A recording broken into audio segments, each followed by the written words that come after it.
ನೋಡಿ, ದಿನೇ ದಿನೇ ಹೆಚ್ಚಾಗ್ತಾ ಇದೆ ಈ ಬಿಡದಿ ಟೌನ್ಶಿಪ್ ಕಿಚ್ಚು. ಬಿಜೆಪಿಗೂ ಮುನ್ನವೇ ಈಗ ಜೆಡಿಎಸ್ ಪಾದಯಾತ್ರೆಗೆ ಪ್ಲಾನ್ ಅನ್ನ ಮಾಡಿಕೊಂಡಿದೆ. ಬಿಜೆಪಿ ಪಾದಯಾತ್ರೆ ಘೋಷಣೆಗೂ ಮುನ್ನವೇ ಜೆಡಿಎಸ್ ಇಂದ ಪಾದಯಾತ್ರೆ.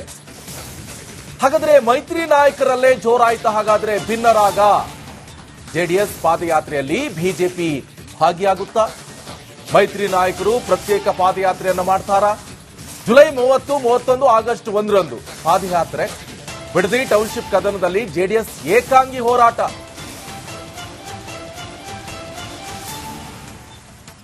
ನೋಡಿ, ಪಕ್ಷ ಮೈತ್ರಿ ಆಗಿದೆ. ಮೈತ್ರಿ ಆದ್ರೆ ಯಾವ ರೀತಿ ಹೋರಾಟ ಮಾಡಬೇಕು? ಜೆಡಿಎಸ್ ಆಗಿ ಬಿಜೆಪಿ ಮೈತ್ರಿ ಇಬ್ರು ಒಟ್ಟಾಗಿ ಹೋರಾಟವನ್ನ ಮಾಡಿದ್ರೆ ದೊಡ್ಡ ಮಟ್ಟದ ಇಂಪ್ಯಾಕ್ಟ್ ಆಗತ್ತೆ. ಇವರಲ್ಲೇ ಭಿನ್ನರಾಗ ಸೃಷ್ಟಿ ಆಯ್ತಾ ಎನ್ನುವಂತ ಪ್ರಶ್ನೆ ಈಗ ಕಾರ್ಯಕರ್ತರಲ್ಲಿ ಮೂಡ್ತಾ ಇರುವಂತದ್ದು. ಕಾರಣ ದಿನೇ ದಿನೇ ಹೆಚ್ಚಾಗ್ತಾ ಇದೆ ಬಿಡದಿ ಟೌನ್ಶಿಪ್ ಕಿಚ್ಚು.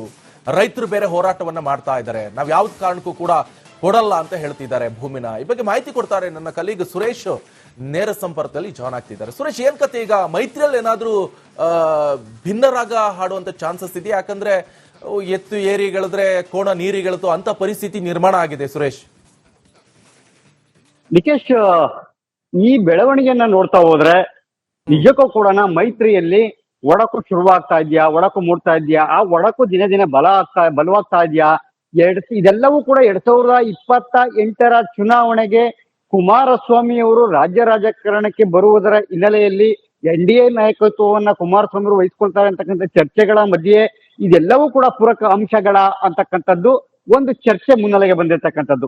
ನೋಡಿ, ನಿನ್ನೆ ಅಷ್ಟೇ ಫ್ರೀಡಂ ಪಾರ್ಕ್ ನಲ್ಲಿ ಯಡಿಯೂರಪ್ಪ, ವಿಜಯೇಂದ್ರ ಸೇರಿದಂತೆ ಪ್ರಮುಖ ನಾಯಕರು, ಆರ್ ಅಶೋಕ್ ಎಲ್ಲರೂ ಕೂಡ ಚರ್ಚೆ ಮಾಡಿ ನಿನ್ನೆ ಪ್ರತಿಭಟನೆ ನಡುವೆ ನಿನ್ನೆ ಘೋಷಣೆಯನ್ನ ಮಾಡ್ತಾರೆ. ನಾವು ಪಾದಯಾತ್ರೆಯನ್ನ ಮಾಡಬೇಕು, ರೈತರ ಪರವಾಗಿ ನಿಲ್ಲಬೇಕು ಅಂತ ಹೇಳಿ ಹೇಳ್ತಾರೆ.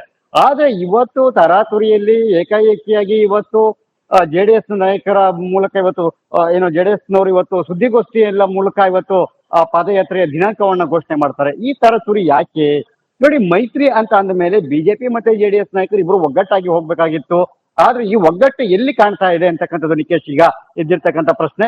ನೋಡಿ, ಇಲ್ಲಿ ಜೆಡಿಎಸ್ ನವರು ಈ ಹೋರಾಟದ ಲಾಭವನ್ನ ಎನ್ಕೇಶ್ ಮಾಡ್ಕೊಳ್ಳೋದಕ್ಕೆ ಹೋಗ್ತಾ ಇದ್ದಾರೆ. ಈ ಬಿಡದಿ ಹೋರಾಟ, ಈ ಪಾದಯಾತ್ರೆಯ ಸಕ್ಸಸ್ ಅನ್ನ ಮತ್ತೆ ಈ ಹೋರಾಟದ ಒಂದು ಯಶಸ್ಸೇನಿದೆ ಇದನ್ನ ಎನ್ಕೇಶ್ ಮಾಡ್ಕೊಳ್ಳೋಕೆ ಹೋಗ್ತಾ ಇದ್ದಾರೆ. ಆದ್ರೆ ಈ ಒಂದು ಹೋರಾಟದ ಲಾಭ ಏನ್ ಜೆಡಿಎಸ್ ನ ಪಡೆದಕ್ಕೆ ಹೋಗ್ತಾರೆ ಅದಕ್ಕಿಂತ ಹೆಚ್ಚಿನ ಲಾಭ ಕಾಂಗ್ರೆಸ್ ಅವರಿಗೆ ಮಾಡ್ಕೊಟ್ಟಂತ ಆಗತ್ತೆ.